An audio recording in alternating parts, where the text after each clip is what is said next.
আগামীর বাংলাদেশ যদি আমাদেরকে গড়তে হয়, নারী নেতৃত্ববিহীন এই দেশ গড়তে হবে যুবক ভাইরা। নারীকে আমরা ক্ষমতাতেই দেখতে চাই না যুবক ভাইরা। ইসলামী দলকে আমরা ক্ষমতায় দেখতে চাই যুবক ভাইরা। এদেশে ইসলামের রাজনীতি কায়েম করতে হবে যুবক ভাইরা, ঠিক কিনা বলো? এই দেশে ইসলাম কায়েম হলে সুদ বন্ধ হবে, ঘুষ বন্ধ হবে, জেনা বন্ধ হবে, ডাকাতি বন্ধ হবে, ঘুষ বন্ধ হয়ে যাবে যুবক ভাইরা। আগামীর দেশ ইসলামের দেশ আমরা কায়েম করে ছাড়ব বলেন ইনশাআল্লাহ।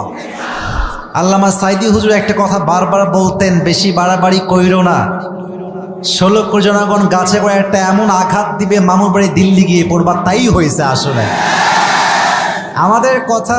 আমি সবাইকে একটা কথা বলতে চাই, আওয়ামী লীগ বুঝি না, বিএনপি বুঝি না, জামাত বুঝি না, হেফাজত বুঝি না। আমাদের প্রথম পরিচয় কোনো দল দিয়ে নয়, মত দিয়ে নয়। আমাদের প্রথম পরিচয় আমরা মুসলমান ঘরের সন্তান। This is the first introduction যুবক ভাইয়ার। আমার প্রথম পরিচয় আমি হানাফি করি, আমি কওমি মাদ্রাসায় পড়ছি, নট লাইক দ্যাট।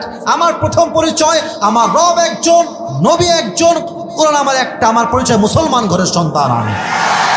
দলাদলি আমাদের মাঝে নাই। কথা কি বোঝা যায়? কথা আর ভূমিকায় বাড়াতে চাই না, তাফসীরের মূল বিষয় ফিরে যেতে চাই। তবে দুটি বিষয়। প্রথম বিষয় হচ্ছে আমি তাকবীর দিব আজকে, তবে ভাগাভাগি করে। প্রথম তাকবীর দিবেন আমার ম্যারিড পিপল, যারা বিবাহিত ভাই তারা, আপনারা দিবেন। সেকেন্ড তাকবীর দিবেন সিঙ্গেলদের। কষ্ট অনেক বেশি ভাই, অনেক বেশি।